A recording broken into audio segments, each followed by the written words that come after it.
Đôi khi ta nhớ một thoáng heo mây, đôi khi ta nhớ một sớm sương bay.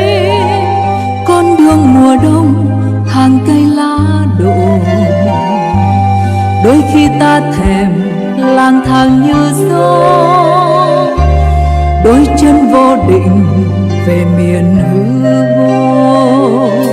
Đôi khi em bỗng về giữa cơn mơ, đôi khi ta hát lời hát nghẹo ngào, thương một vì sao giờ xa quá rồi. Đôi khi ta thèm nghe lời em nói, dẫu biết bây giờ chỉ là xa xôi. Đôi khi mưa về ta thương em rừng xưa ru,